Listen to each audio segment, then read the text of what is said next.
And we are back. It is now day 10 of the Nations League. Thankfully I can be a little bit louder today. Apologies if I was a bit quiet yesterday. I was recording at 6 a.m. because I had to go out to the office.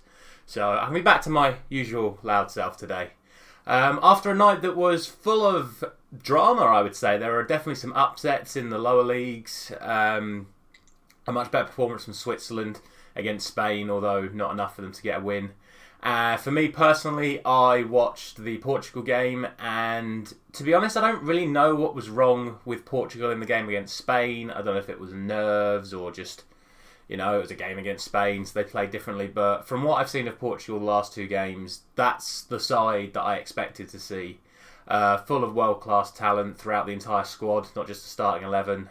One of the best things about this Nations League is we've got to see a whole host of players from all the different countries as they test out players ahead of the World Cup. And honestly, I think Portugal have got a phenomenal squad. They're starting to put in the performances now to warrant their possibility of doing well at the World Cup. I think Portugal will be thereabouts, and last night certainly proved that.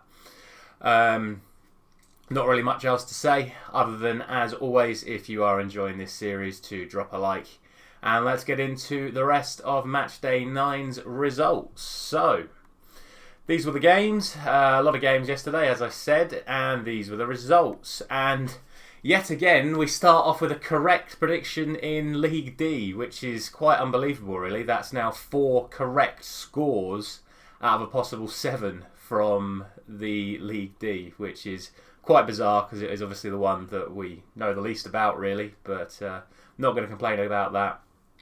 4 actual correct, nailed on 3 points from 7 games in that division. Northern Ireland finally remembered how to score some goals. However, Kosovo still scored more than them.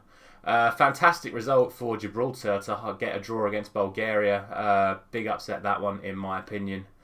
Norway, despite having Erling Haaland and despite Slovenia being down to 10 men, were only good enough for a 0-0 draw. Jan Oblak putting in a man-of-the-match performance, as you would expect from the Atletico Madrid goalkeeper.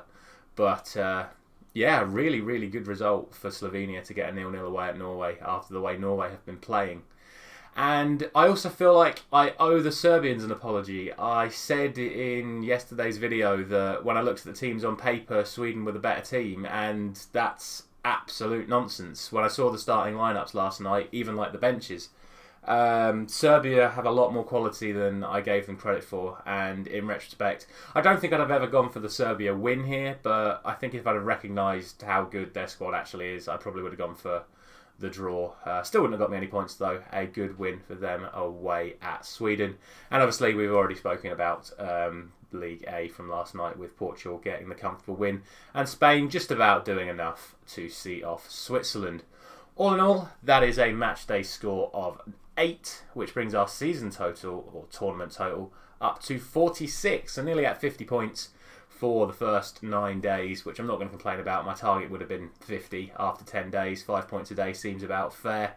As always, let me know down in the comments how you got on yesterday, how you're getting on for the overall tournament. And let's look ahead to another great day of Nations League action in Match Day 10. So, we start off with my favourite league, which of course is League D, and the group of Moldova, Latvia, Andorra and Liechtenstein.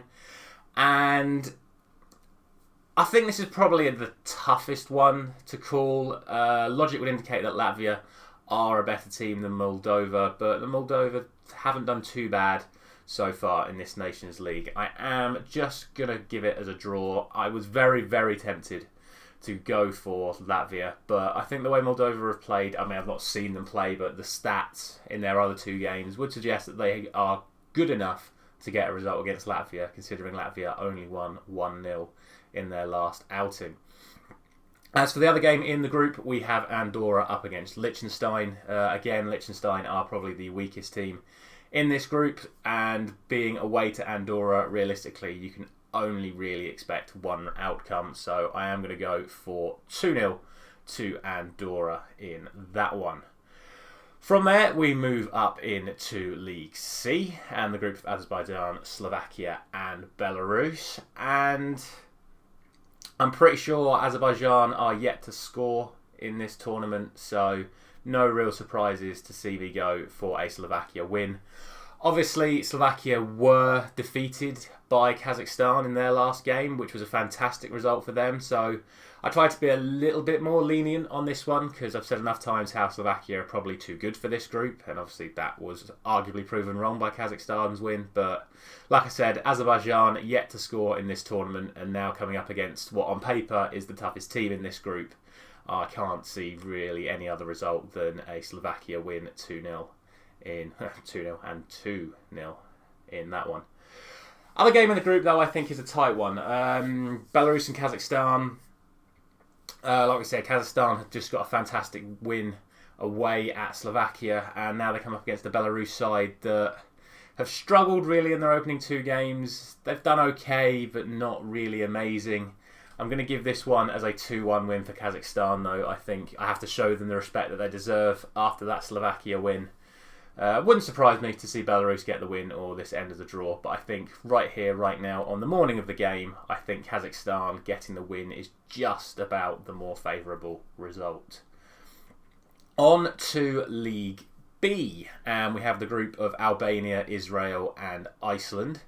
The only 2 sides yet to play each other. They've both played Iceland so far, and both games have ended in draws, so really makes this a tight group to call. On paper, I would say Albania are the better team.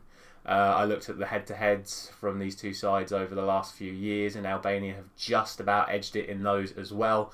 And they're slightly higher on the FIFA rankings. I know rankings are not always the best judge, but you know it's always a good thing to lean on. So I'm just going to give this one to Albania.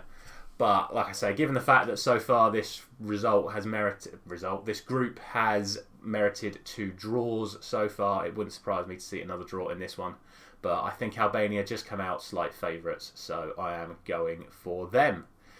And now on to what's probably been the most intriguing group of the Nations League A so far, which is the group of Austria, France, Denmark and Croatia. And I think both of these games are really tough to call. We start with Austria, who, as I spoke about last time, have had a brilliant revival in their first 2 games under Ralf Rangnick. It's a shame he couldn't do the same at Manchester United. And they come up against a France team that have struggled.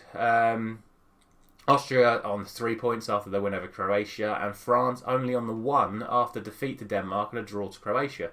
And what I've liked about this group is, you know, it's what I've said about the whole Nations League. There are certain teams that have been caring more about this tournament than others, and I think the teams in this group have really, really gone for it, which has been great to see, and it's why it's probably been the most intriguing and most entertaining group so far.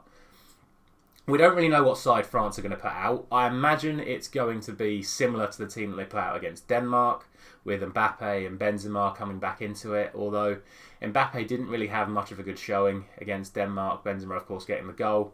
And like I said, Ralf Rangnick's done a really good job with Austria in the first 2 games. He's got them playing his style of play, high pressing, getting on the ball. I think it's going to be a really, really good game tonight. And I'm not going to split them. I'm going to go for a 2-2 draw.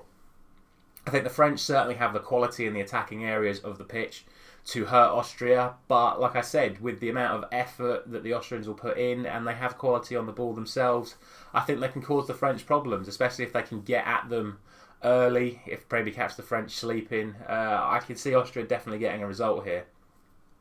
Obviously, if all the French players turn up, their overall world-class quality would see them get the win. But from what I've seen of their opening 2 games, I think Austria can definitely get at least a draw in this one. So that is why we're going for the 2-2.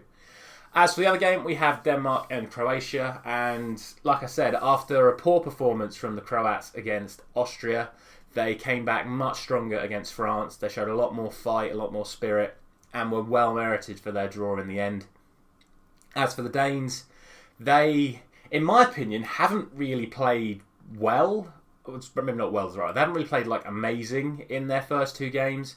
They managed to get the comeback win against France thanks to 2 goals from Cornelius. And if we're honest, Austria were far the better team in their game. But again, they just about had the quality to get it over the line. So I don't think this is just going to be as easy as Denmark have beaten Austria and France. Croatia have lost to Austria and drawn with France. Therefore, Denmark win this easy. I think both teams are going to be well up for it. Like I said, this group has been full of passion for the tournament. but I am still going to give it to Denmark, which will put them in an absolutely phenomenal position to get to the semi-finals of the Nations League after the opening 3 fixtures. I'm just going to give it 2-1 though.